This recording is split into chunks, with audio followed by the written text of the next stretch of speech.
Aiden Sterling's hand freezes midair. Victor Kingsley pulls himself up. Blood drips down. Kill me and you die too. Without my heart's blood, you won't last 7 days. Aiden Sterling forces a smile. So I should kneel and thank you for sparing my life. I never spared you. You were just too afraid to take it. Victor Kingsley walks toward Aiden Sterling. The Dazzler falls. He pulls Aiden Sterling into his arms. Aiden Sterling's face meets the wound on his chest. Now you're not going anywhere. Aiden Sterling looks up. Victor Kingsley's lips curl. Empress Dowager Regina arrives with troops, encircling the entourage. Through the door crack, Regina spots the two of them inside. She immediately orders her soldiers to surround them both. Can Victor Kingsley still protect Aiden Sterling? Let's start from the beginning. The young waiter clutched the 1,000-tel banknote, his hands trembling. Holding so much silver felt strangely unreal. A sharp command from the shadowy guard made the waiter jump, bowing and scraping before hastily leading the way upstairs. At the door to the room, the waiter made the mistake of asking if they needed separate rooms. The guard's face darkened instantly. How could the young master and his lady be separated? Come, my dear. Let's go inside. Aiden felt uncomfortable under the waiter's lingering stare. Victor's expression turned stormy, and the guard immediately cut in with a warning. The terrified waiter covered his eyes, thinking to himself, just a few extra glances, and they threatened to gouge my eyes out? How stingy. The door closed, leaving the two of them alone. Victor patted the edge of the bed, his expression gentle.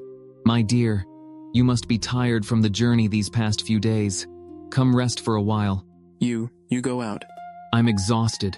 Would you truly be so heartless as to send me away, honey? Seeing no other choice, Aiden tried to climb over Victor to shrink into the far corner of the bed. Victor reached out, pulling him off balance and into his arms. Victor lowered his head and captured Aiden's lips in a kiss. Caught completely off guard, Aiden's heart raced, his thoughts scattering, forgetting to resist. After a long, lingering kiss, Victor's hand brushed against the sash of Aiden's robe and suddenly stilled. He remembered the child in Aiden's belly, forcing himself to stop. Victor rolled off the bed and left the room. Aiden buried his face under the quilt, a single thought welling up inside him. If only I were a woman, would any of this be so difficult? Leading Victor by the hand, Aiden walked into the gloomy forest, a chill wind tightening around his robes. He was taking this man, the one who had stolen his kingdom, to meet his father and mother, the parents who had never been laid to rest in the Imperial Mausoleum. Deep within a hollow tree was a passage. At the end of the light stood a massive tomb. In the center of a water pool rested 2 stone coffins, one large, one small, the final resting place of his parents. Father, mother, I'm here to see you. Clayton, Lydia, your son-in-law, Victor Kingsley, makes this vow today. I swear to take good care of Aiden, to take him as my partner, and to treat him well for the rest of my life. Should I break this vow, may my crown fall, my allies betray me, and I meet a wretched end. Aiden was stunned. He hurriedly tried to pull Victor up. He didn't believe in ghosts or gods. But here in this tomb, every word of the vow felt like a nail driven into his heart. Who told you to make a vow? They can really hear it. I want them to hear it, to bear witness. Aiden made him look at the wall behind them. The words of the vow had just shimmered into existence as script upon the stone, then faded away. Victor smiled, but a heavy feeling settled in Aiden's chest. Victor, which of your words are true and which are false? In the future, I won't be able to tell. I will never lie to you. Come, my dear. Let's go back and get married. Aiden shook his head repeatedly. He was a man. How would the Empress Dowager ever accept him? And with the child in his belly? The secret could be exposed at any moment. Actually, I'm like Zane and the others. You think I don't know? Your mother was once a man. He used a secret method to give birth to you, and in doing so, was utterly destroyed. I uncovered that secret long ago. Victor's calm words were like a blade, slicing through Aiden's final line of defense. So, all his fears and his hiding, Victor had known all along. Aiden stood under the old tree in the hunting grounds, his fingertips lightly tracing the rough bark. This place held his late father's final wish, a secret he had never dared speak of to anyone, now welling up inside him like a tide. Why do you always come here alone? What's so special about this tree? Victor's voice came from behind, startling Aiden back to the present. He bit his lower lip. The words he'd bottled up since childhood scraped at his throat like shards of porcelain. This is where my father and my mother first met. On his deathbed, he asked to be buried here. He said it would let him watch over her forever. Aiden's voice grew softer, but his eyes grew redder. The late emperor never let him call his mother consort, because she was not a consort. She was his only wife. Where is she? Why have you never seen her since you were a child? The question was like a knife, squeezing Aiden's chest tight. The late emperor always said his mother was right beside him, that every blade of grass and tree was her. But Aiden knew those were just lies to comfort a child. My father always kept a pot of orchids in his study, because my mother liked them. He would stare at me blankly and say my eyes and brows were exactly like hers. Aiden's nails dug into his palms. He lifted his head, gazing into the distance. On the day the late emperor died, he reached toward an empty room with a smile. He knew his mother had come for him. So you buried him where they first met. It was a way to reunite them. Victor's tone had softened, but Aiden suddenly sensed something was wrong. He spun around to look at the freshly turned earth near the tree roots. Someone had disturbed this grave last night. No, someone's been here. My father's coffin. His words caught in his throat as the wind turned cold. From a crack beneath the tree, a corner of bright yellow silk peeked out a color and fabric that had not been part of the late emperor's burial attire. The bustling streets of the capital city of Esteria were filled with the cries of hawkers. Aiden walked across a bridge, looking around with curiosity, while Victor behind him grew increasingly unsettled. He kept catching glimpses of a green figure flickering in and out of the crowd, hauntingly similar to someone who should never appear again. Victor, what is your courtesy name? After coming of age, you should have one, right? Victor gave a helpless smile and uttered one word, Cedric. Aiden repeated it, thinking it suited him perfectly, but a flicker of something like evasion passed through Victor's eyes. What's wrong with it? Is it amusing? No. It just seems to fit you. Distracted by koi fish in a basin by the roadside, Aiden crouched down to look. He tugged on the hem of Victor's robe, childlike. Victor pushed down the phantom in his mind and crouched beside him. Help me choose? This golden one, or that red and white one? Have you decided, sir? But both of these are males, they can't breed. Perhaps choose a different pair? No need. We'll take these two males. Who says males can't reproduce? As Victor said this, his meaningful sidelong glance swept over Aiden's abdomen. Aiden stiffened all over, quickly averting his gaze and pretending to focus on selecting a smaller koi. Then, please get that little patterned one for me as well. Good. Get that one for him. The vendor happily took the silver, but Aiden remained crouched on the ground, his heart pounding like a drum. That statement, that look from Victor, was he talking about the fish? Or about Aiden? A man. 3 male koi fish swam together in the wooden basin, a little family of 3 that left the vendor dumbfounded. Aiden turned back with a smile that seemed to warm the spring breeze itself, but Victor's face darkened. Don't smile at others like that. You're going to control that too? I get jealous. Aiden's face flushed crimson, but on the way back to the inn, Victor suddenly stopped, staring intently in one direction, a place crowded with people where a flash of green had just vanished. What are you looking at? Let's go back. In the middle of the night, a knock came from the shadowy guard. Victor hurried out. Aiden sat alone by the water, watching the koi, his heart inexplicably heavy. He felt something was about to happen.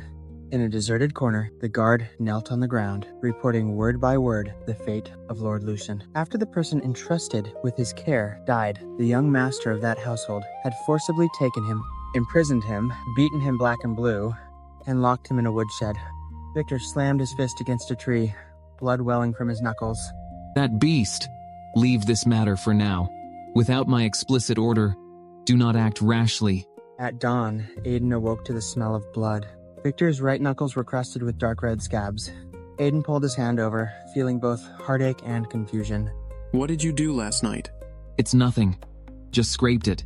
Aiden clumsily bandaged his hand. Victor smiled and asked him to feed him breakfast. But outside the door, the guard gave Aiden a deep look, a look filled with fear of the Emperor's chilling indifference. If one day Aiden were cast aside, would he meet the same fate as Lucian? Aiden held the bowl of congee, the earlier anger still simmering inside him. A sudden thought struck him. Since Victor loved to play this game so much, he would play along to the very end. I might have poisoned this congee. Would you still dare eat it? If you're the one feeding me, I'd swallow it even if it were poison. Aiden was taken aback by the sheer directness of the response. The act of raising the spoon for that first bite sent a tremor through his own heart. Aren't you afraid I might actually poison you? I know you couldn't bear to, and even if you could, if it comes from your hand, I'll take it. The words were like a fire, burning Aiden's ears. He stared fixedly at the kanji in the bowl, suddenly unsure how to offer the next spoonful. If you keep talking nonsense, I won't feed you at all. He tried to leave, but Victor's hand closed gently around his wrist. The grip wasn't forceful, yet it was inescapable. Don't go. I'll only eat if you feed me yourself. Otherwise, I won't touch a bite all day. Aiden froze. He suddenly realized this simple bowl of kanji in his hands had become the only leverage he held over the other man. Eat. I hope you choke on it. Victor smiled and swallowed another mouthful. But within that smile was a depth of affection that made Aiden's heart flutter with panic. Aiden fed him the last bite. As he withdrew his hand, his fingertips accidentally brushed against Victor's lips. That fleeting warmth sent his whole heart into disarray. The young man in green followed Lemuel, the Walker family's heir, into the clothier, and his gaze immediately landed on the black-clad figure sitting with his back to them at a table. His feet felt rooted to the spot. Leaden, tears welled in his eyes. He would never forget that back, the view he had been left with most often in this life. Lemuel barked at him, but he seemed not to hear, not even sparing a glance. Enraged, Lemuel grabbed the scant clothing that barely covered him, threatening him viciously. The young man in green kept his eyes fixed on Victor, but Victor remained with his back turned, unmoving. I'm sorry. The apology pleased Lemuel, who pinched his chin and brutally bit down on his lips. The young man in green closed his eyes, biting his own lip hard, letting Lemuel tear at his clothes. Unhealed wounds were exposed to the air. He refused to make a single sound. Victor suddenly moved. A sickening crack echoed as Lemuel's finger snapped. Lemuel shrieked threats, but Victor's voice was ice cold. You won't be leaving this room. He is mine. He will always be mine.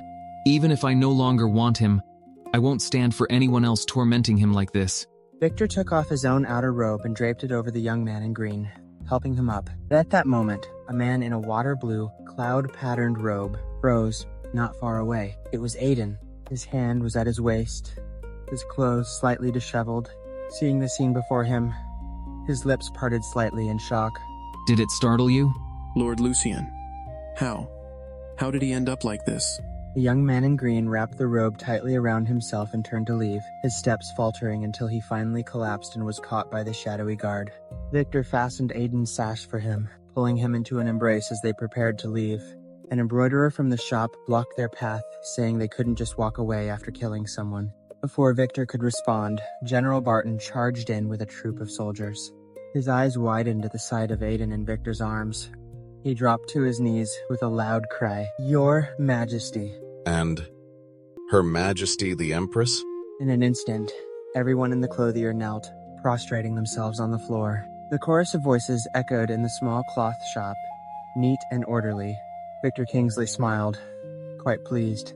Barton knew he had addressed her correctly as Empress this time. The moment he appeared, Aiden Sterling was thrust into the spotlight.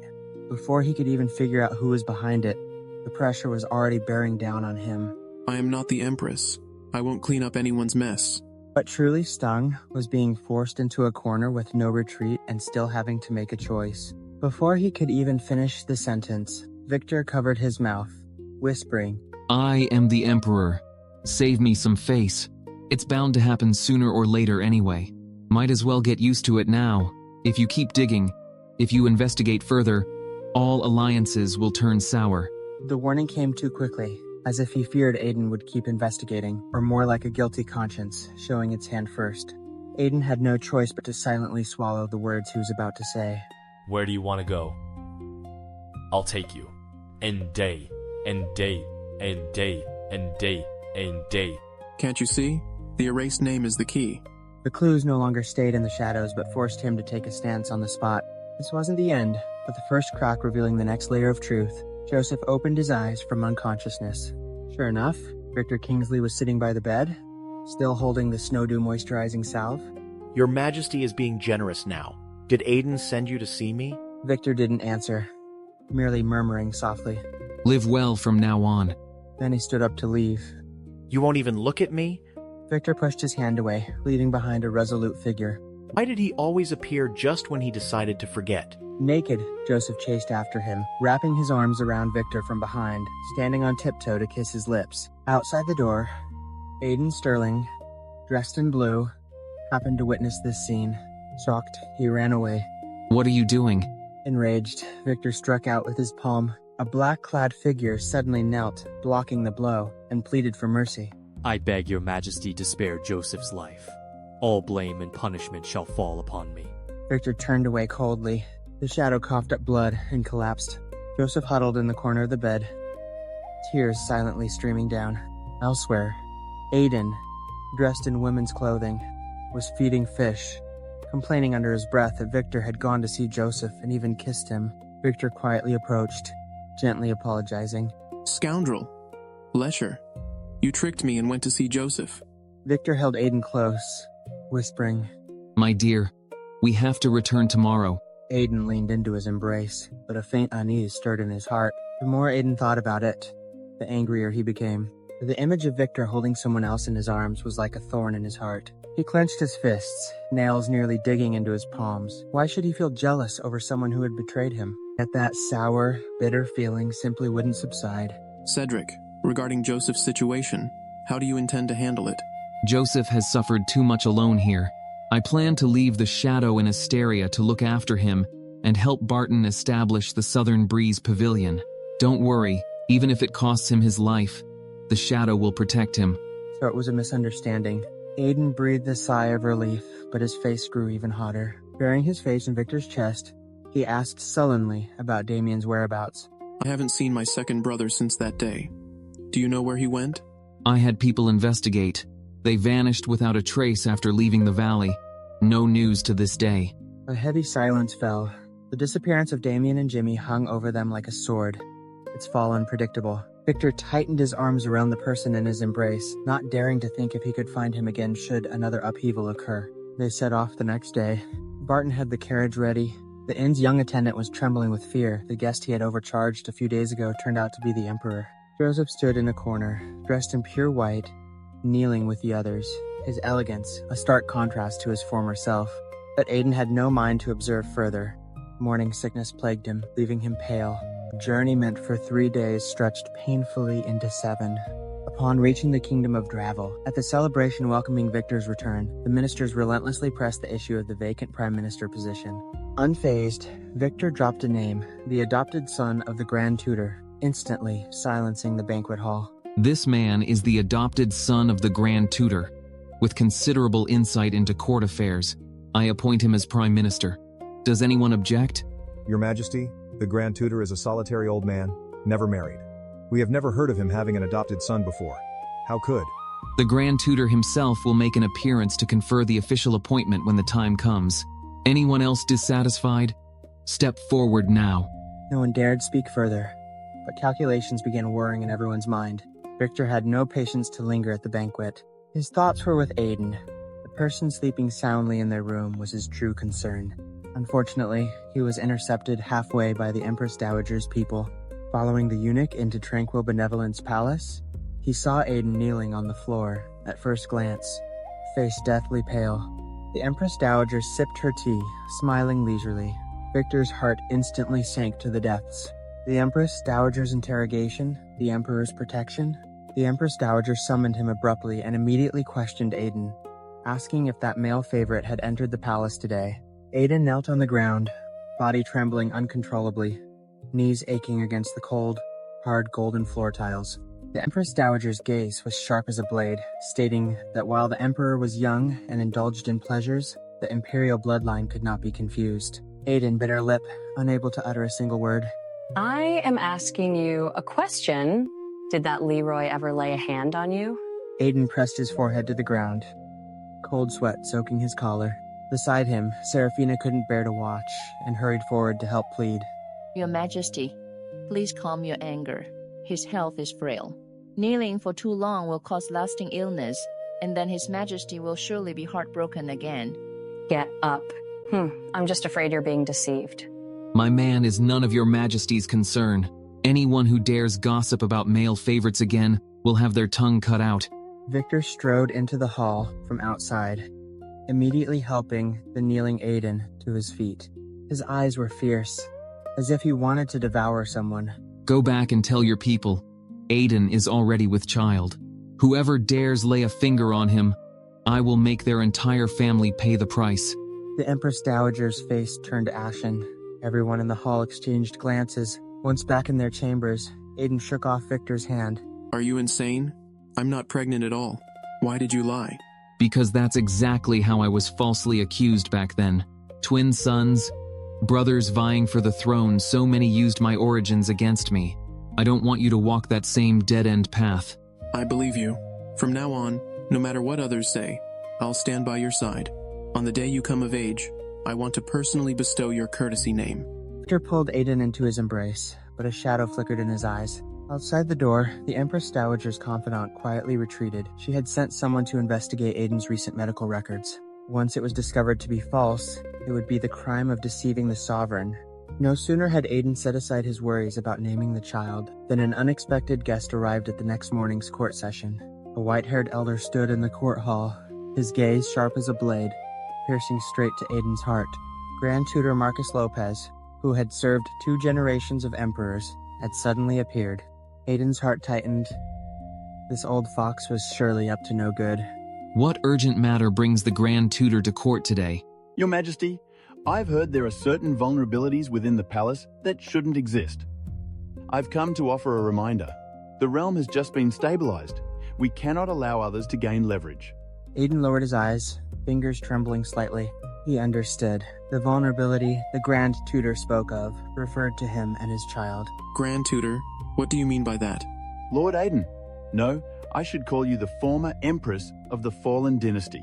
Your continued presence in the palace will only give others cause to criticize His Majesty. If you know what's good for you, leave of your own accord. The court was eerily silent. Victor's face was dark with anger, but he did not refute immediately. Watching his silence, Aiden felt his heart grow cold, piece by piece. Grand Tutor, I have considered this matter. Your Majesty, if you insist on shielding this person, then I shall resign and retire to seclusion. Without an elder statesman to steady the court, I fear people's hearts will grow restless. Victor clenched his fists, veins bulging at his temples. Aiden suddenly smiled, gently pressing his hand. He decided to speak for himself, not to put this man in a difficult position. Grand Tutor, you want me to leave, but I insist on staying. Your intentions are perfectly clear to me. Marcus's expression darkened, a flash of murderous intent in his eyes. Everyone in the court held their breath. A storm was brewing. Aiden knew this battle had only just begun. Grand Tutor Marcus would not let this go. The moment he stepped over the threshold of Tranquil Benevolence Palace, he felt the Empress Dowager's gaze stabbing into his back like knives. Aiden knew perfectly well that the title of Prime Minister, bestowed by the Emperor, was, on the surface, a great favor. But in reality, it placed him squarely on the pyre. Even the Empress Dowager had to tread carefully, for a harem consort meddling in politics was a grave taboo. My lord, His Majesty has returned. He is waiting for you in Dragoncrest Hall. Aiden was taken aback. Victor had only left this morning. Why was he back so soon? Seeing Stella's excited face, a suspicion arose. Why was this little maid acting like a lovesick maiden today? Stella, why are you so happy today? It's nothing. My lord, please hurry. His Majesty must be getting impatient. Aiden didn't press further, running all the way to Dragoncrest Hall. But as soon as he entered, he saw Victor's gloomy expression. The eunuchs and maids had wisely all withdrawn. Even Stella had slipped away. What's wrong? Who dared to anger our emperor? Who else in this palace would dare to anger me besides you? I'm carrying the imperial heir. Even if the Empress Dowager wants to do something, she can't. Just relax. Don't be afraid. I'll be gentle. I won't harm the child. Victor's words promised gentleness, but his eyes were dark as a deep pool. While soothing the trembling Aiden in his arms, his peripheral glance swept over the window had Damien, missing for so many days, already laid his trap. Behind the tenderness, undercurrents were swirling. A larger conspiracy was quietly unfolding within the night. The Empress Dowager rushed into Dragoncrest Hall, her heart clenching at the sound of a baby's heart-wrenching cries. Pushing past the attending eunuch, she hurried to the bedside. Liam was already crying, his face turning purple. He's starving. What good can come from 2 men trying to raise a child? The Empress Dowager picked up the child, soothing him continuously. But Victor sat on the edge of the bed, not even lifting an eyelid, his gaze fixed on the unconscious Aiden. Victor, this is your own flesh and blood. Aren't you the least bit distressed seeing him cry like this? Aiden hasn't woken up yet. How could I have time to tend to him? Had I known you would grow so tyrannical, I should have strangled you at birth. Now, that careless remark felt like a thorn piercing Victor's heart. The baby's cries grew even more frantic. On the bed, Aiden moved a finger, his eyelids fluttering open. Weakly, he tugged at Victor's sleeve. The child. Let me see him. Victor stood, took the child, who cried even louder. He simply tossed the baby onto the bed as if discarding a burden.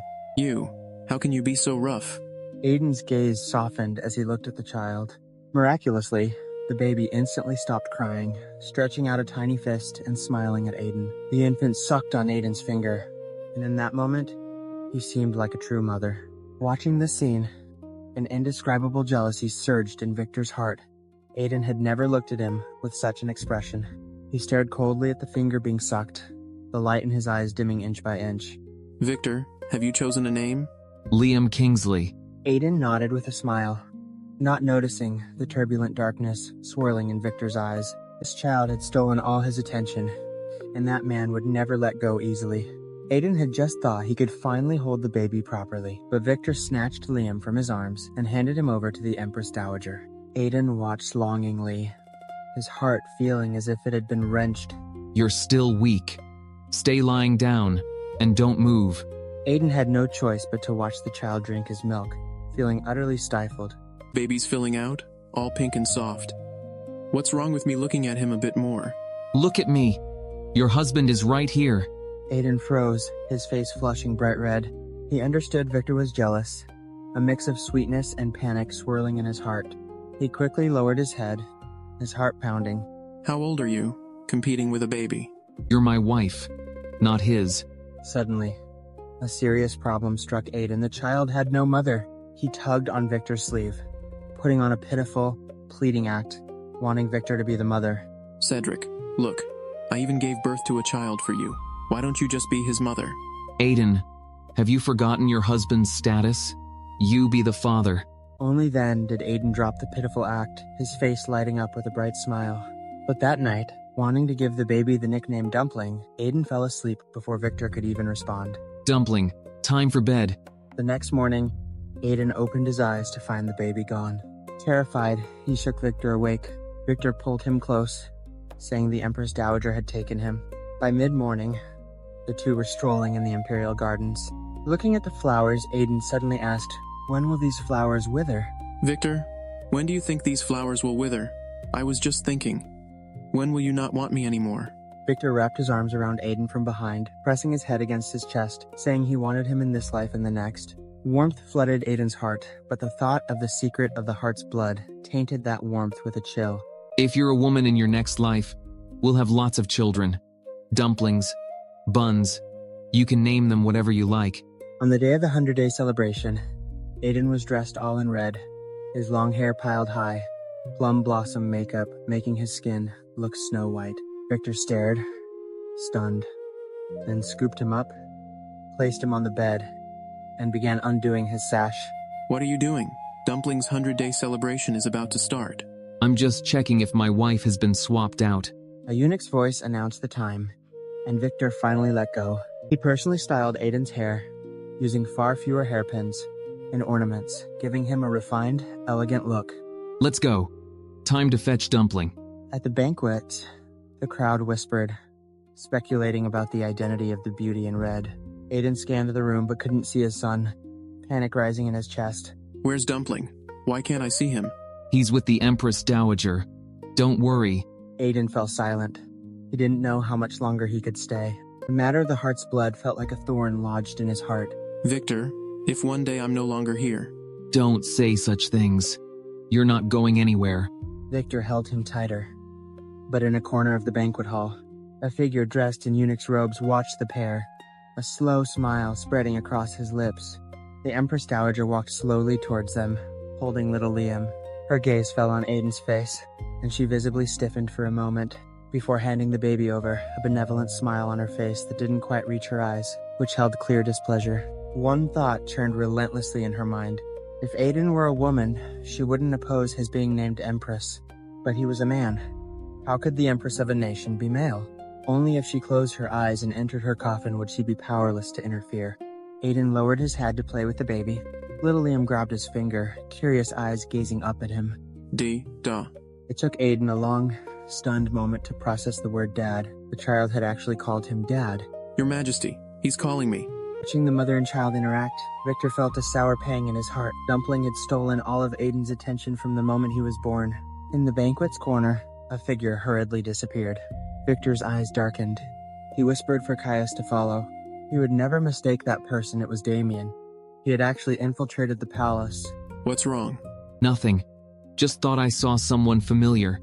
Late at night, Dumpling was fast asleep. Aiden leaned against Victor, arms wrapped around his waist, his heart full of tenderness. But Victor hesitated, unable to bring himself to speak. Aiden, there's something I haven't told you. About Dumpling. Dumpling. He's intersex. The smile froze on Aiden's face. He pulled back from Victor's embrace, unable to believe his ears. What nonsense are you talking about? Dumpling is perfectly fine. How could he be like that? Victor clenched his fist, unaware that outside the palace, in a shadowy corner, Damien had already removed his eunuch's robes. Tell your emperor I'm giving Aiden to him. The moment the Grand Tutor took Dumpling away, Aiden felt as if a piece of his heart had been carved out.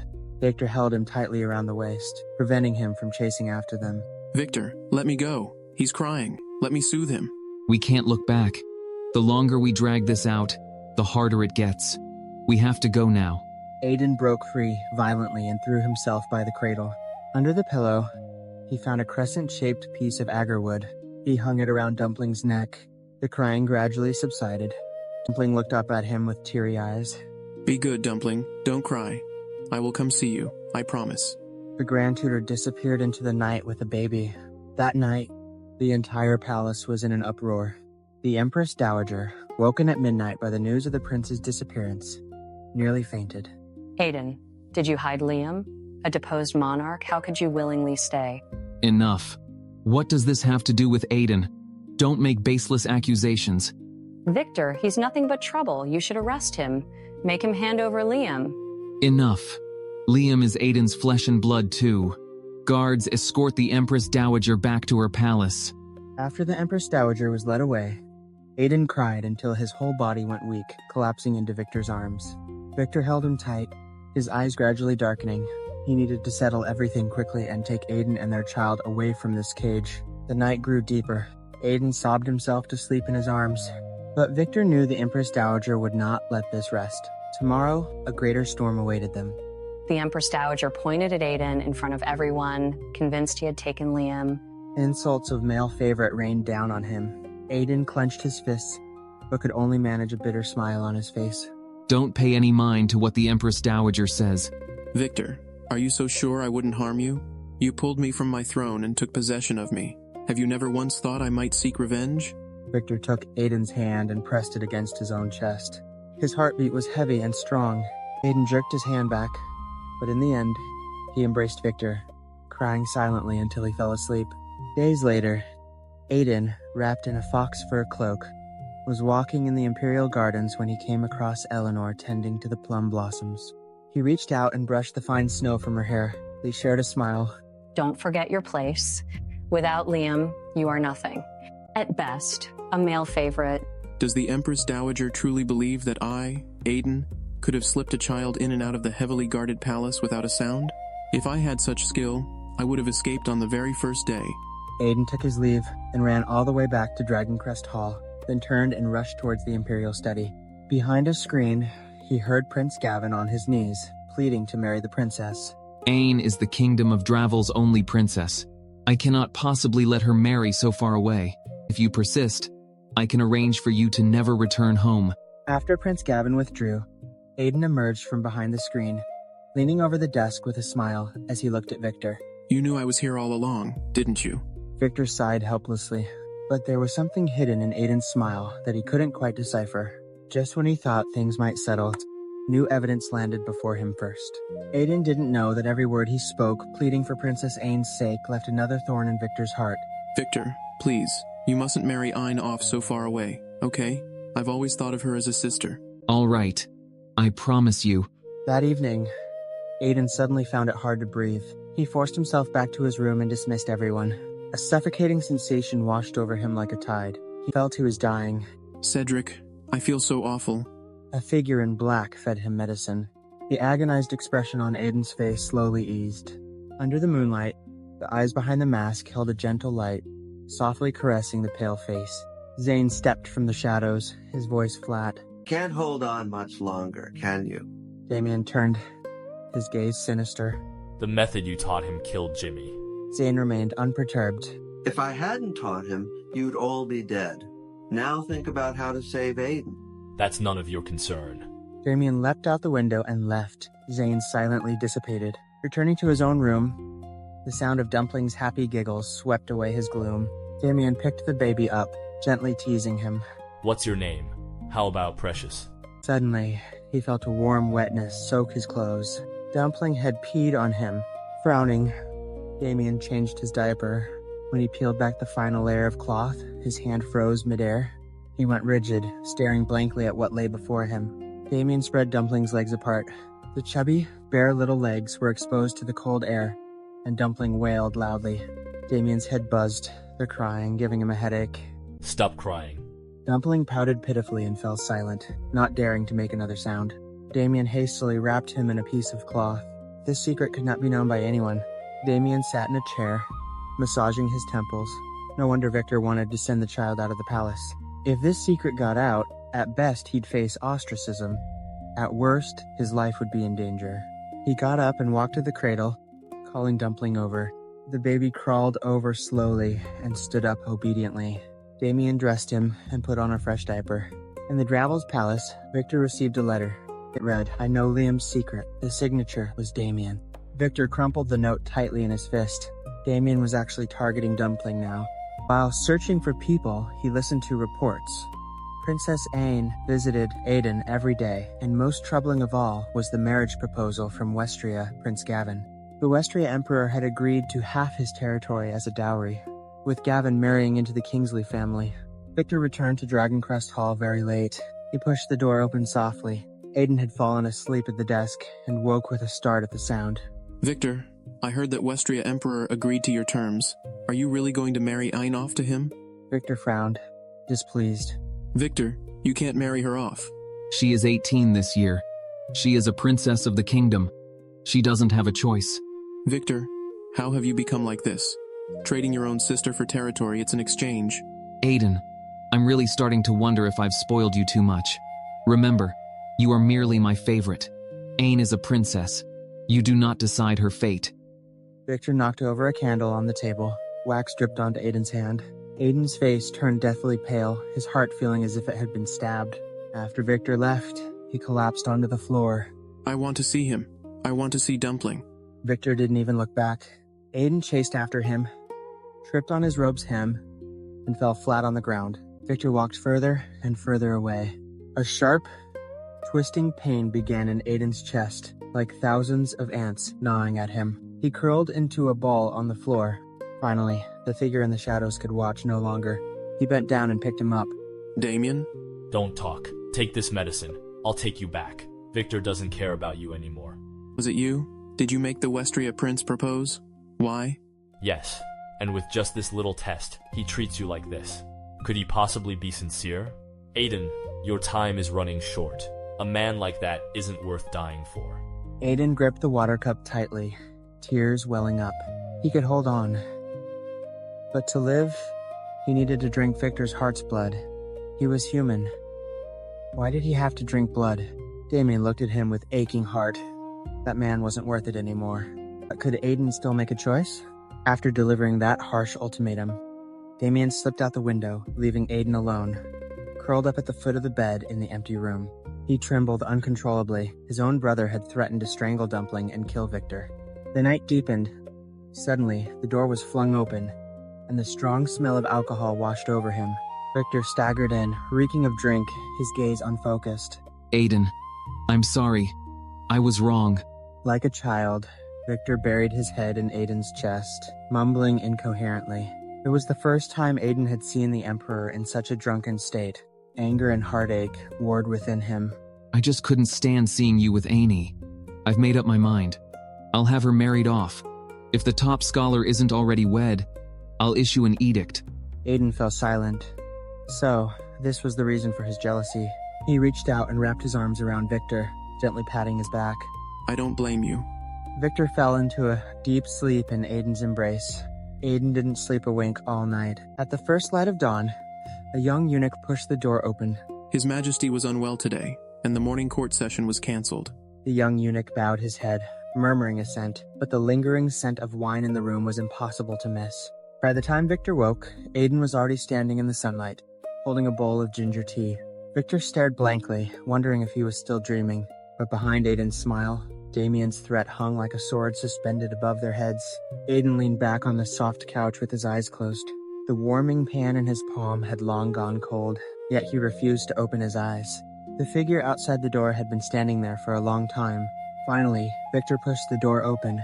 His footsteps echoed in the vast hall, hesitant and uneasy. Aiden. Aren't you cold standing out there? Come in. Victor walked to his side, remaining silent for a long moment before speaking with difficulty. Dumpling. Damien took him. Aiden's fingers stiffened violently, then relaxed just as quickly. He opened his eyes, his gaze terrifyingly calm. I know. Dumpling is safer in his hands than in anyone else's. You don't blame me? He's with the Westria envoy mission. The matter with Aine was also his doing from the start. Victor's pupils contracted sharply, the veins on his clenched fists bulging. Leave it to me. I won't let him hurt you again.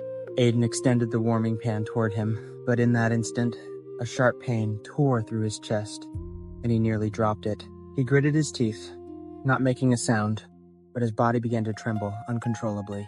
Aiden held a secret close to his heart. He needed Victor's heart's blood to survive. He dared not speak of it, afraid of putting Victor in a difficult position.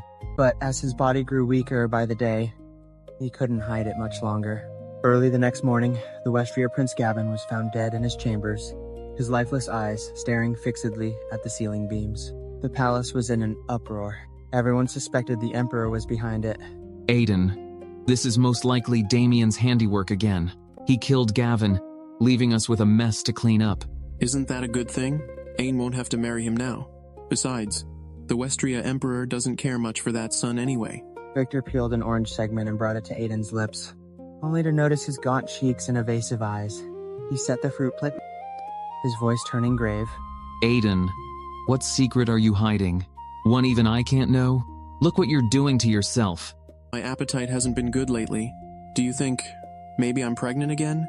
Aiden kept his head down, fingers digging into his skin, unable to meet his eyes. He couldn't say it. If he told Victor that drinking his heart's blood was the only way to extend his life, this man would undoubtedly slice open his own chest without hesitation. Fine. Keep your secrets. Victor stood up and stormed out, slamming the door behind him. Aiden stared at the empty doorway, his lips moving silently. He whispered, just then, a soft chuckle sounded from the roof. Your Majesty, it's been a while. Victor's head snapped up. Damien stood at the edge of the eaves, wearing a silver half-mask, a mysterious smile playing on his lips. Victor had no idea what this man truly wanted. How much longer could the secret of the heart's blood remain hidden? Damien adjusted the silver mask, long past caring whether his face could ever heal. But every time his fingertips brushed the cold metal, he remembered Jimmy, a stranger who had lost his life in vain because of him. That thorn was buried too deep to remove. Do you know what's wrong with Aiden? Don't tell me you know nothing. You must have looked into his mother's death by now. That curse upon reaching 20. If one does not drink the heart's blood of their beloved, death is certain. Aiden's time is almost up. Explain. Using your heart's blood as medicine, the curse can be lifted in 7 days. But the giver must be willing. If not, it's utterly useless. Victor didn't hesitate, yet it felt as if a blunt knife were sawing at his heart. He was willing, but Aiden hadn't even trusted him with the truth that hurt more than the curse itself. The snow fell heavier. A faint sound came from the roof. A young man dressed in white stood on the corner of the eaves, reaching out to catch snowflakes. When Victor looked up, the figure was gone, leaving only footprints on the glazed tiles. It's snowing. What are you doing standing out here? You know about the cold? Your hands are frozen like this and you're still running around outside. Get inside. Victor firmly closed the door, interlocked their fingers, and rubbed Aiden's icy hands. But the words hidden in his heart remained unspoken. Outside in the courtyard, Damien stood alone in the snow, a cold sneer lifting his lips. This game of chess was only just beginning. Early in the morning, Victor pushed open Aiden's door, carrying a bowl of steaming chicken soup, worried that Aiden might have caught a chill from the snow the previous night.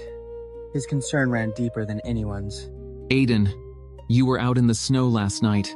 I had the Imperial Kitchen prepare chicken soup. Drink it while it's hot to nourish your body. Chicken soup first thing in the morning? Did you catch a cold last night? Though his tone was skeptical, Aiden's eyes were glued to the bowl of soup. Victor smiled and brought a spoonful to his lips, feeding him bite by bite. Is it good? I'll bring it for you every day from now on. Warmth spread through Aiden's chest. He moved his stool closer to Victor, then decided it wasn't close enough. He stood up and straddled Victor's lap, wrapping his arms around his neck. Why are you so good to me? What do you think? Victor's voice suddenly turned serious. His large hand settled on Aiden's waist, each word spoken as if cradled in the palm of his heart. Aiden bit his lower lip, his eyes growing misty. Aiden, no matter what happens in the future, don't ever forget that I'll always be right behind you. Just say the word, and I'll do anything. A tremor ran through Aiden's heart. He was just about to speak when the heavy vermilion lacquered doors were abruptly pushed open. A woman in pink palace attire stood in the doorway, her eyes wide as she took in their disheveled state. Eleanor hurriedly shut the door, gasping for cold air. The image in her mind wouldn't fade the sight of her brother and Aiden wrapped in each other's arms. Strangely, it made her think they looked good together. Oh no, her heart was starting to betray her. The air in the hall had long since frozen solid. Eleanor's request had just landed when Dora entered with tea, but the Westria Emperor's gaze was locked onto her. Victor sat at the head, a faint smile still lingering on his lips. Victor Kingsley, what scheme are you plotting now? I haven't even spoken, yet you're already anxious. What? Afraid I'll lay a hand on your old acquaintance? Aiden's fists clenched bone white. He knew Victor wasn't referring to Dora, but to Damien. Don't touch him. He knows nothing. Fine. Then when do you intend to fulfill your promise to me? Aiden's face paled inch by inch. Eleanor and the Westria Emperor watched intently, no one daring to make a sound. The side door was suddenly flung open. Damien rushed in and threw his arms around Aiden's waist. That embrace instantly chilled Victor's gaze. With a wave of his hand, guards immediately surrounded them. Since everyone is present, let's make the final entrustment clear before all. Aiden leaned down and whispered something into Damien's ear. Damien's tears began to fall, pattering down. I beg you, spare his life. Victor didn't answer. He slowly picked up his teacup, but at that moment, hurried footsteps suddenly sounded from outside the hall. An imperial edict was on its way. Aiden's health suddenly improved, a fact that unsettled even him. As soon as he was strong enough to leave his bed, he urgently sought Victor, wanting to ask what had truly happened behind the scenes. Where's Victor? Why has he been avoiding me these past days? The attendant stammered, saying the Emperor was busy with state affairs. But Aiden knew better. This wasn't about being busy. Someone was deliberately evading him. Tell him I'm in council and will see no one. If he asks again, say I've gone to the southern park and won't be back for 3 to 5 days. Victor closed the chamber door, pressing his fingers hard against his temples. He knew Aiden's temperament. The more he was pressed, the more likely he was to blurt out things that shouldn't be said. Once those words were out, everything would be ruined. He won't see me? Then I'll go see him. Let's see if he can avoid me for a lifetime. Dragging his not yet fully recovered body, Aiden walked step by step toward the Imperial study. Each step felt like a stab at Victor's heart. Must you push me like this? Knowing too much does you no good. Victor's eyes darkened, resolve finally hardening. He beckoned a trusted aide and gave a few low orders in 7 days. Take Aiden to the altar. That would be their final meeting. Darling, let's go see him in 7 days, and pay our final respects to your father. Outside, thunder suddenly crashed.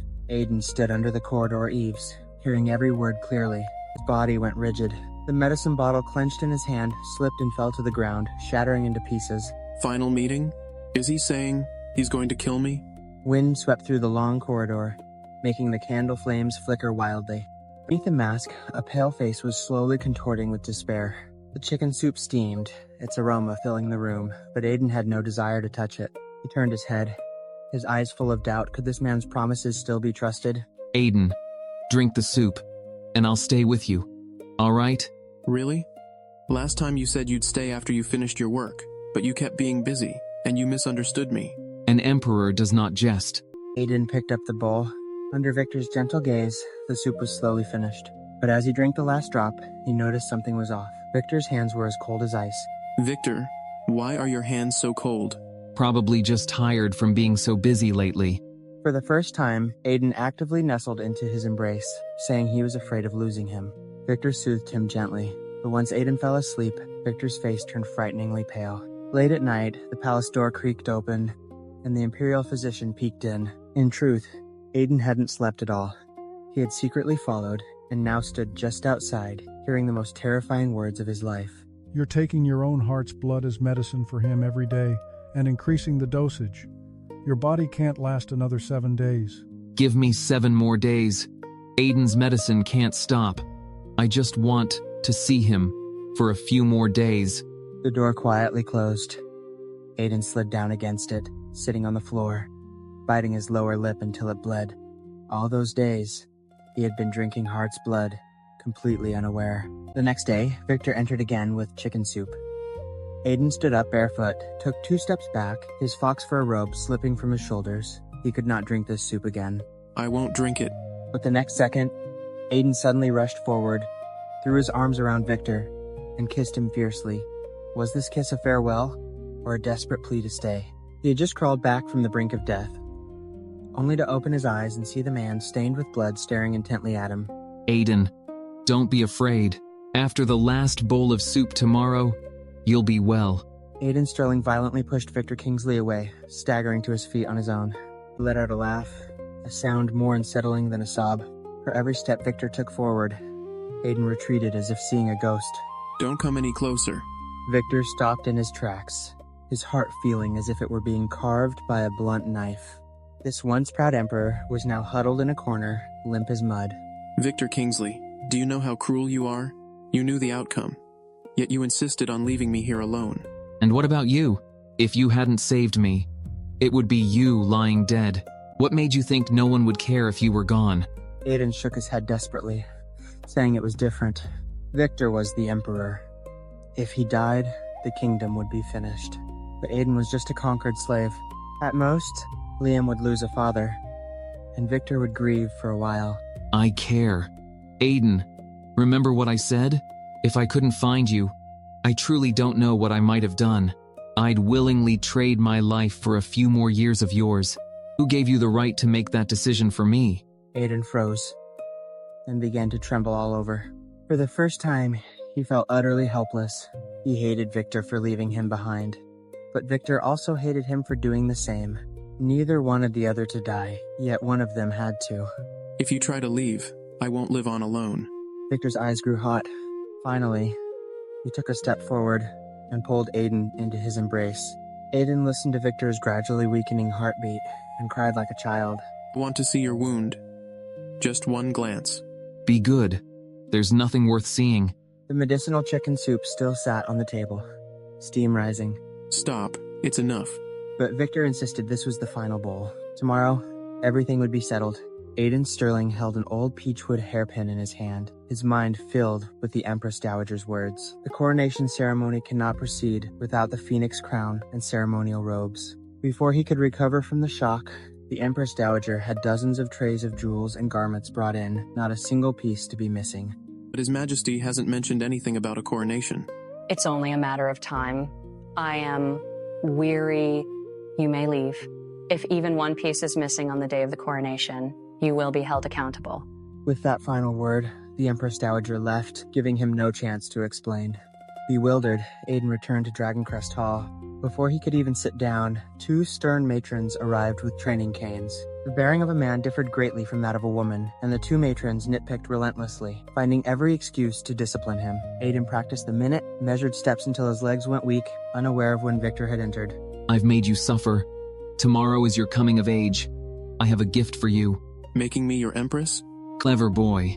As they spoke, Victor's hands grew restless, garments half removed, fingers tightly intertwined. The next morning, Aiden awoke sore and stiff, meeting Victor's direct gaze. He hurriedly looked away, only to see the 6 knife scars on Victor's chest, the very marks he himself had left. You wouldn't show me then. Did you think you could hide them from me forever? I was afraid you'd be distressed. Aiden turned away in a huff. The sky lightened to the pale gray of dawn. With a resigned air, Victor dressed himself, his broad back turned. Aiden secretly peeked over the edge of the bed, lamenting inwardly. What was this man made of, to have such stamina? Just after changing clothes, Victor suddenly asked a question that made Aiden wish he could sink through the floor. He actually remembered last night's events. Victor, last night, did it hurt? Aiden's face flushed crimson instantly. How could such a question be asked out loud? Saying it hurt felt like whining. Saying it didn't would be a lie. He could only avert his eyes. You should go to the morning court session. Hearing how much you cried out last night, I'll be gentler next time. Flustered and exasperated, Aiden pushed him out the door. But then the stern female official entered, commencing a day of torment. The intricate palace robes were layered on, one after another. The official kept a cold face, even reprimanding the act of swallowing as unseemly. Aiden finally understood just how indulgent Victor usually was with him. Aiden, it's still early, nowhere near dusk. Isn't this a bit premature? The official's single sharp glance made Aiden immediately straighten his posture. After sitting rigidly for hours, he finally heard the command.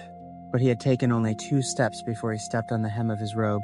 Aiden fell face forward, only to land in a familiar embrace. Everyone bowed to his majesty, but today, Victor didn't even glance his way. Aiden, greetings, your majesty. Victor bid everyone rise, yet his gaze remained fixed either on the hem of Aiden's robe or on the cold-faced official. What was wrong with him today? A sudden uncertainty settled in Aiden's heart.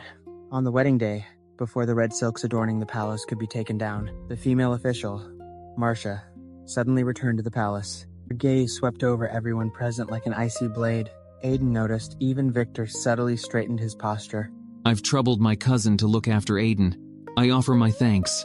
Thanks are unnecessary. Your taste has improved this time. The person isn't bad either. Her tone was stiff, but her eyes lingered on Aiden. Aiden didn't dare breathe too loudly.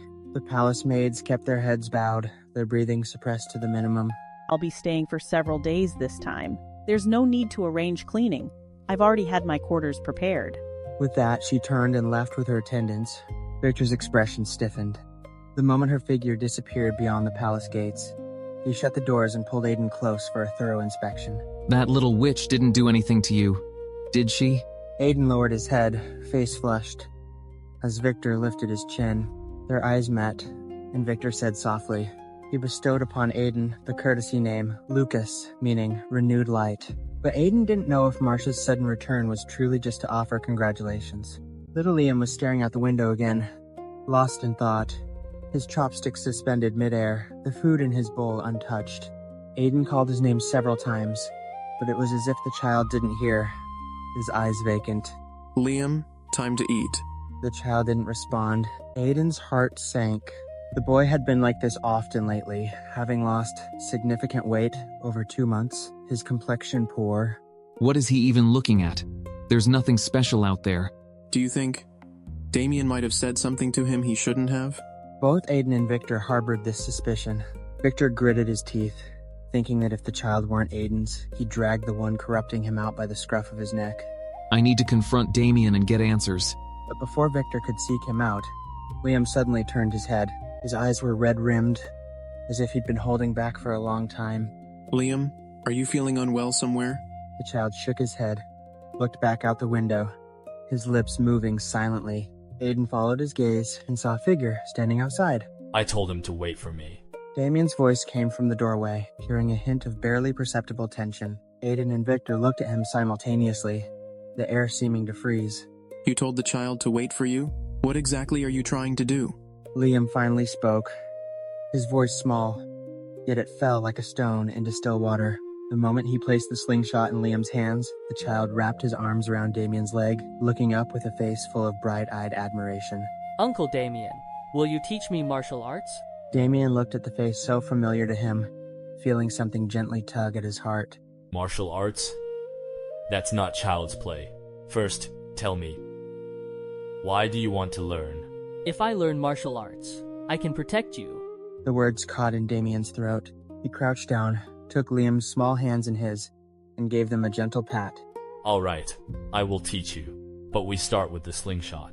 Steady hands first, then other skills. Liam learned swiftly, getting the posture right after just 2 tries. Only his strength was too little. The pebbles flew less than 10 feet before dropping. Damien was about to praise him when a pebble skimmed past the grass and struck a flower pot by the courtyard wall. The sound of shattering alerted 2 figures. Be careful not to hurt anyone. In the moment Damien looked up, he caught a glimpse of a figure in the shadows of the courtyard corner, quickly pulling back. His pupils contracted. Without changing expression, he pulled Liam behind him. Who's there? No one answered. Only a breeze stirred the curtain, and a window in a deserted spot quietly closed. At the mouth of the ice cave, the 12-year-old Crown Prince Liam clutched a torch, a frightening intensity in his eyes that sent chills down one's spine. He had agreed to set the fire at noon, but 3 hours passed, the sky darkening and lightening again, yet he still gave no order. Your Highness, it is now dark. If we don't light the fire soon, complications may arise. Liam gritted his teeth. Drops of oil from the torch fell on his hand, yet he felt no pain. He only wanted to gamble, to bet that the man would return for this ice cave. Light it. The Imperial Guard captain hurriedly piled dry grass, splashed oil, and threw the torch. Instantly, flames leapt up, illuminating half the mountainside. But at that moment, a cry rang out as the guard captain was sent flying. Who sent you here? Who told you to set a fire? Uncle Damien, I missed you so much. Where have you been? Damien roughly pushed away the child who threw himself at him, fury in his eyes almost burning through the half-silver mask. This was the first time he had roared Liam's full name. Liam Kingsley, you are only 12. How can you be so brutal? Why are you so angry? I love you most and want to be with you forever. Damien stepped closer, gripping Liam's shoulders with bone-crushing force, his whole body tense with restraint. Through gritted teeth, he uttered a single word. Impossible. Damien turned and walked away. Liam leaned against the mountain wall, his gaze shifting from infatuation to grim resolve. He threatened to destroy the ice cave and the entire Cloud Manor, but Damien left only a cold sentence behind. You could also destroy the empire your father left you. Liam rushed into the ice cave. A large hole had been chiseled in the ice wall. The person inside was gone. It turned out Damien had long since taken him away. The June wind chilled his heart. Meanwhile, Damien arrived at a cold, damp mountain cave. By the bed where a pale-faced man lay, stood a man in white, asking how to revive him. Jason's question was like a knife. Damien stood frozen, unable to answer for a long time. Choosing was his greatest fear in life. Yet this time, he had no choice. I don't know. Jason twirled a strand of white hair around his finger, smiling as he revealed the secret of the medicinal catalyst, the heart of an intersex person. And the only intersex person in this world was the young Crown Prince, Liam. Damien's face paled drastically. He had never imagined the price to save Jimmy would be his precious one's life. The cave was cold and damp. Jimmy lay on the ice bed, deathly pale. Damien held his hand, a sense of helplessness washing over him like a tide. Jimmy, he is Aiden's child. What should I do? Days later, Liam finally found this cave. He took several deep breaths at the entrance before mustering the courage to enter. It seems you've learned quite a bit, managing to find this place. Weren't you always wanting to see my face? The mask came off. A black datura tattoo stretched from his ear to the corner of his eye. Mesmerizingly beautiful. Liam stared, entranced. Liam was stunned, then laughed, a serene, accepting laugh. His life was given by Damien. Returning it now was only right. Uncle Damien, I'm afraid of pain. Yet there was not a trace of hesitation in his eyes. Liam's skin split open under the bite of the ice. Before losing consciousness, he clung to the fantasy that Damien wouldn't really do it. But in his dream, he saw Damien standing beside that blue-eyed man, while he himself was like a transparent shadow, with a hollow, gaping hole in his chest. Sunlight stabbed him awake. He touched his chest. It was still beating. Damien hadn't killed him? He opened his eyes to find himself lying on a rocking chair in the pavilion. Damien was standing guard by the shore, and beside him stood a youth of breathtaking beauty with blue eyes. That's Aiden's child, 13 years old this year. Damien's tone was unprecedentedly gentle, as if cradling porcelain as he protected the youth. Liam stared blankly, but the youth's gaze lingered for only a moment before shifting away. The wind picked up. Damien took off his own outer robe and draped it over the youth's shoulders, then led him away. Suddenly, Liam noticed something was wrong. The youth walked like a puppet, his eyes empty. Not clear, but a dead silence without end. Liam understood. Jimmy had not been resurrected. Damien had turned him into a puppet. Close the door. Damien shielded Jimmy, not even looking at Liam. Liam bit his lip, closed the door, and stood, rooted to the spot, his nails digging into his palms until blood seeped out. Could you fetch me a cup of hot tea? Liam froze. That was Jimmy's voice. The vacant eyes now held a glimmer of light. He didn't dare meet those blue eyes. They were too piercing, making him feel guilty. Jimmy, what's wrong? The one in your heart isn't Aiden, and it isn't me. It's the one you call your precious one. As the words fell, Jimmy's body began to turn cold, a thin layer of frost forming between his brows. Damien's tears fell.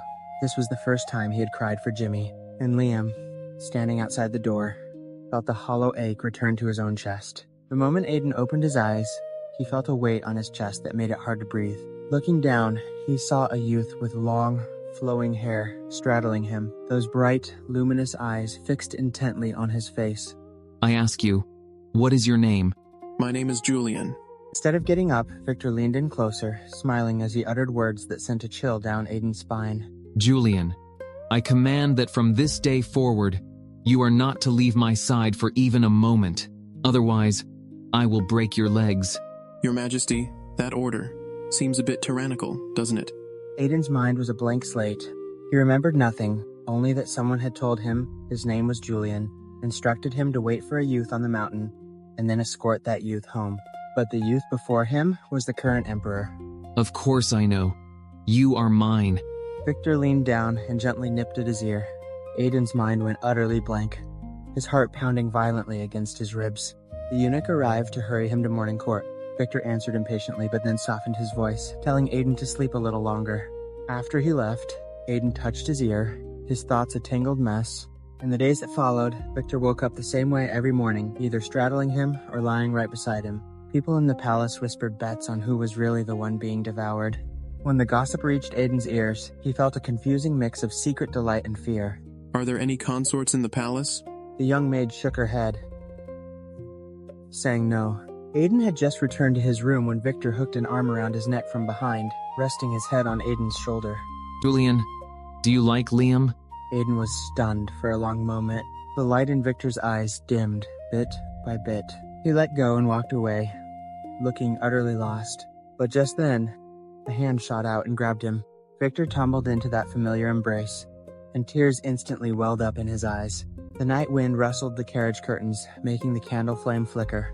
Aiden knelt in Victor's carriage, his knees pressed against the hard wood. 3 full days had passed like this. Finally, he had been summoned. I hear you've been very well behaved these past few days. Have you come to your senses? I knew in my heart that resistance would only bring more torment. The hatred for my fallen kingdom coiled around my heart like a venomous snake. Look up. Let me see you. Yes, Your Majesty. Victor's fingers trailed over his cheek.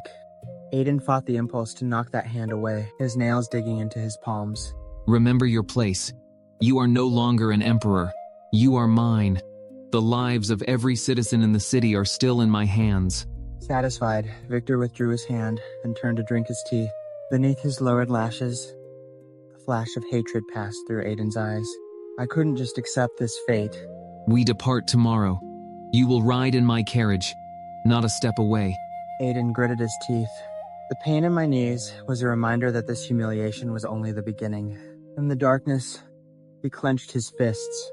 I will find an opportunity. Aiden had been living in the Pavilion of Fulfilled Wishes for over half a month when red lanterns suddenly appeared all over the palace grounds outside. Eunuchs and maids scurried about in a frenzy. Unable to resist, he walked to the window and looked out.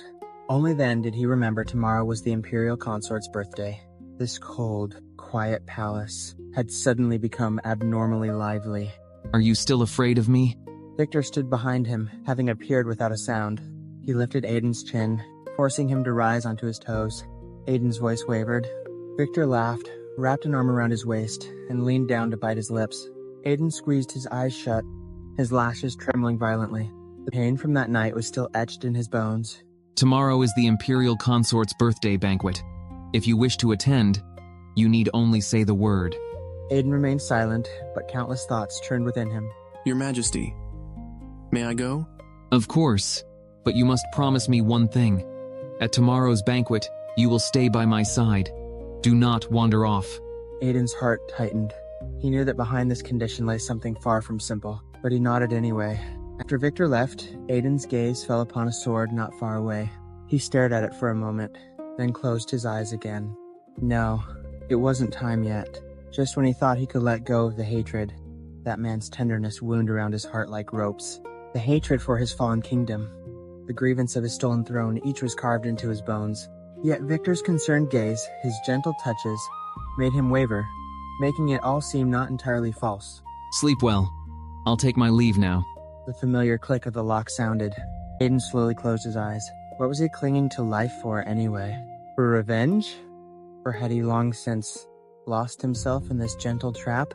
The next day, Victor sent for Aiden to attend the banquet, forcibly seating him right beside him.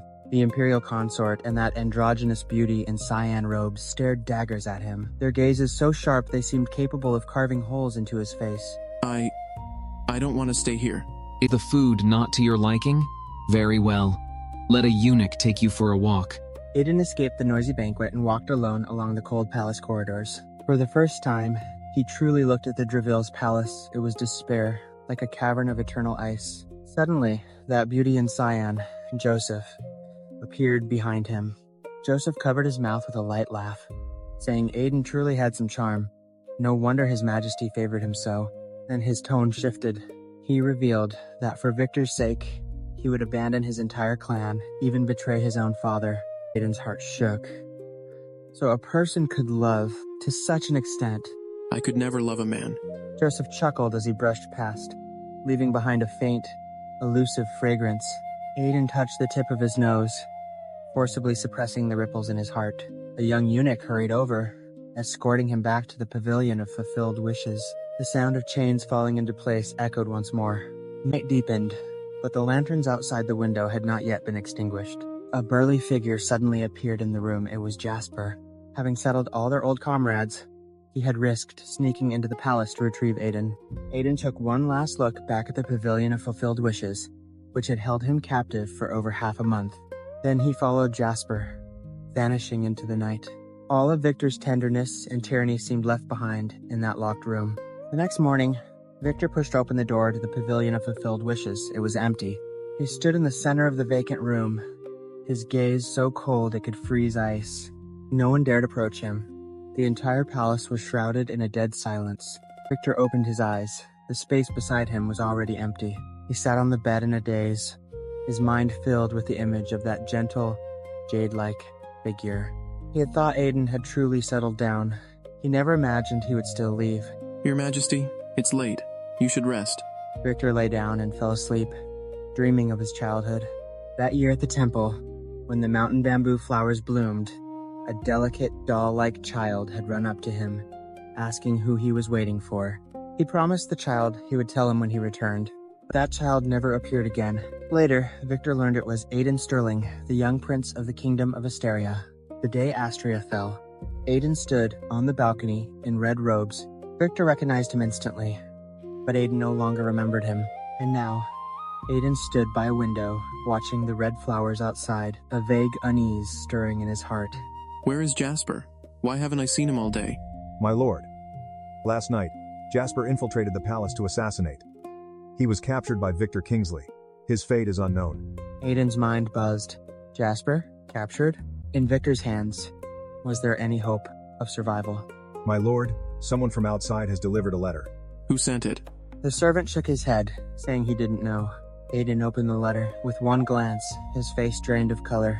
It was Victor's handwriting. He knew it all too well. No one knew what was written on that paper. But Aiden's hands began to tremble, and the letter fluttered to the ground. He turned to look out the window. The fear in his eyes slowly solidified into grim resolve. He had to go back, even if it was the lion's den. When he received that letter, he knew it was Victor's trap. But he went anyway. To save Jasper, he would have jumped into a pit of fire. Under the Vermilion Bird Bridge, Victor stood with his back to him. With a wave of his hand, the surrounding guards immediately formed an impenetrable ring. Escape was impossible. Don't rush. He's being held in the palace. Come back with me, and I'll let you see him. Aiden was taken back to the pavilion of fulfilled wishes. With the sound of chains, he became a caged bird once more. Early the next morning, Victor personally took him to a side courtyard. Even before entering the door, the thick, metallic scent of blood assaulted his senses. On the bed lay Jasper. His right arm was severed clean from the shoulder. Although medicine had been applied to the wound, blood had soaked through the entire bedsheet. Why did you cut off his arm? Why? The guard opened his mouth to explain, but Victor backhanded him so hard he spat blood. Get out. Who gave you permission to speak? Aiden. Get out. Victor clenched his fists but ultimately retreated. Aiden collapsed by Jasper's bedside, silent tears streaming down his face. At noon, Victor barged in again, roughly yanking Aiden to his feet. Aiden's wrist felt close to shattering, but he no longer had the strength to struggle. Come out. Eat. Victor shoved him, sending Aiden stumbling, nearly falling. Seeing his frail state, the anger in Victor's eyes gradually shifted into something else. Victor Kingsley sat rigidly at the table, his gaze icy as he watched Aiden Sterling. If you don't eat, I'll have him thrown out. Aiden shuddered. Jasper Vance was still lying unconscious on the bed. Being cast out would be a death sentence. To eat or not to eat, the choice is yours. Aiden clenched his teeth, picked up the bowl, and mechanically shoveled rice into his mouth. He couldn't die. He had to stay alive to save Jasper. Victor placed food into his bowl. Aiden swallowed every grain, tasting nothing, aware only of being manipulated. If you eat properly, I'll let you stay by his side and care for him. After Victor left, Aiden rushed back to Jasper's bedside, keeping vigil the entire afternoon. He dared not close his eyes, terrified something might happen to Jasper. My lord, how badly is that despicable emperor injured? Aiden, Rosa. Jasper told him he had stabbed Victor in the chest, and his arm had been severed in retaliation. Aiden's face blanched. He hadn't known Victor was wounded. With a swift chop, Aiden rendered Jasper unconscious again. He hated Victor to his core, yet the thought of the man injured caused a strange, sharp pang in his own chest. Late at night, Victor came. He found Aiden asleep on the floor, his wrist bruised purple from being gripped. Victor applied salve to the marks, then gently lifted Aiden, placing him on a soft chaise lounge, draping a heavy cloak over him before leaving. My lord, where are we? Did you agree to another one of his conditions? I only agreed to stay in the palace. Don't worry, I'll beg him to let you go. The next morning, Aiden requested an audience with Victor. His Majesty was occupied with state affairs and would see him when free. How long will he be busy? Under the blazing sun, Aiden knelt outside Dragoncrest Hall, sweat pouring down his face. He knew if this act of desperation didn't soften Victor's heart, Jasper would truly be lost. If His Majesty won't see me, I'll kneel here forever. Guards behind him tried to persuade him to return, but Aiden gritted his teeth, refusing to budge. A perverse part of him even hoped Victor would take longer to appear, to give this plea more weight. Lord Aiden, kneeling in this heat is pure torture. Why not come to my quarters for some tea? I dare not impose. Joseph, rebuffed, gave a cold laugh and left. By high noon, Aiden's face was as pale as paper, his body swaying. Finally, the hall's doors opened. Aiden, why are you kneeling here? Aiden managed a weak smile before his strength gave out completely, collapsing to the ground. Victor rushed over, gathering him tightly in his arms. The royal physician. Fetch the royal physician at once. You want me to examine this pretty boy? Grudgingly, the royal physician took Aiden's pulse. Suddenly, his expression changed dramatically. He checked 3 times in succession, then stared wide-eyed at Victor. Aiden was pregnant. Aiden awoke from unconsciousness to an unfamiliar, intricately carved bed canopy that seemed to press down on him. Whose bedchamber was this? He sat up abruptly, taking in his surroundings. Victor's imperial bed! How? How did I get here? As he tried to get up, the door opened. Victor entered, carrying a bowl of porridge. Seeing Aiden standing, he hastily set it down and pressed him back onto the bed. Aiden, don't move around when you're so weak. I have no right to lie here. What right? I say you lie here. Who dares object? Here, drink this porridge. Victor fed him spoonful by spoonful. Aiden's mind churned had his desperate act worked this well, but what shocked him more was Victor's immediate agreement to release Jasper. You truly intend to let him go? What else? Should I wait until you've tortured yourself beyond recognition before agreeing? Aiden stood frozen. So, Victor had seen right through his little schemes. That night, Victor even let him sleep in the Imperial bed while he himself worked on memorials behind a screen. The next morning, Aiden awoke to find himself curled in Victor's arms. Before he could process this, Joseph sent an invitation to admire autumn chrysanthemums. Yet Aiden was perpetually followed by those two shadow guards. He couldn't tell if it was protection or surveillance. Aiden, come and tie my hair for me. It was Aiden's first time styling someone's hair. Victor looked at the simple knot in the mirror, a slight smile touching his lips. The sedative was hidden in his sleeve. Aiden's hands trembled so violently he could barely hold the cup's base. The jade pendant Jasper had given him felt like a brand against his chest, each breath a knife cut. Under the candlelight of the palace, that man was still reviewing documents. Could he really go through with this? Victor's call nailed him to the spot. Aiden clenched the small packet of powder, his nails digging into his palm. Would this cup offer escape or damnation? He poured the tea, added the drug, his shaking hands splashing water across the table. When Victor took the cup, Aiden could only stare at the floor. So hot? Blow on it for me. Aiden cooled the tea with his breath and handed it back. Watching Victor drink, he held his own breath. Victor smiled, saying it tasted good, then collapsed into Aiden's arms the next second. The token was secured. The sword was next. Aiden held the blade, his own terrified face reflected in the steel. One thrust, and freedom would be his. But his hand refused to obey. This man had sheltered him, protected him, never deprived him of food or comfort. Aiden gritted his teeth. The sword point touched the back of Victor's neck, then trembled and withdrew. Finally, with a clatter, the sword hit the floor, and Aiden turned and fled. I'm sorry, I just can't do it. At the palace gate, Joseph waited impatiently. Aiden's fingers brushed the token in his robe but didn't pull it out. Did you get it? The token is here. But I'm still wondering if this is the right move. Joseph's eyes instantly turned cold. His hand slipped into his sleeve, where another packet lay hidden. The moment Aiden handed over the token, he saw the man opposite him smirk. He tried to pull back, but it was too late. The man snatched the token and turned towards the guards. You, what are you doing? Give it back. A guard slowly looked up, revealing the cunning face of the current Prime Minister, Alistair Cromwell. Aiden's blood ran cold. This was all a setup. The token fell into the Prime Minister's hands, and the secret army was now beyond control. News reached Dragoncrest Hall. Victor abandoned half the court's affairs and rushed back to his chambers overnight. Pushing the door open, he found Aiden curled at the foot of the bed, tear tracks still fresh on his face. So the token's gone. It's just an object. You hurt? That token could command 30,000 elite troops. Without it, how can I protect myself? Victor crouched down, his hand reaching out halfway before withdrawing. The emotion in his eyes shifted from heartache to a complex, turbulent darkness. He lowered his voice, as if afraid of shattering something fragile. Did you really think that token could still command a single soldier? The token was a fake. The man was a fake.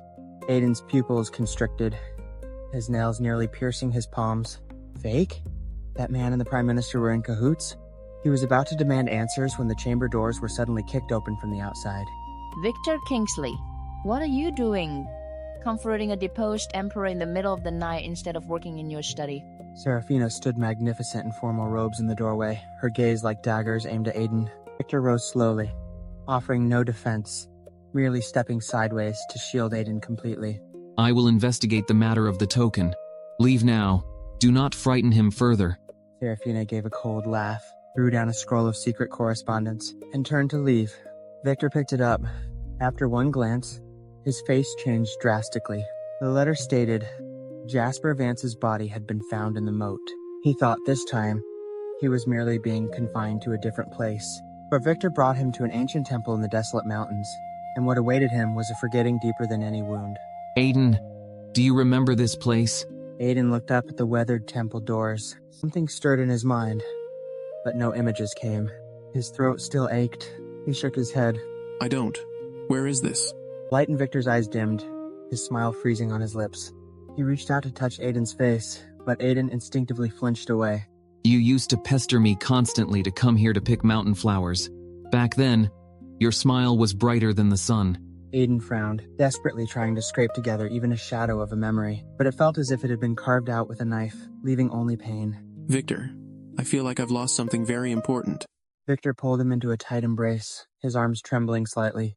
Tears gathered in his eyes but did not fall. It's all right. If it's lost, it's lost.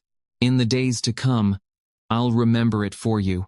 Held in Victor's arms, Aiden still felt that place. That past was shrouded in fog.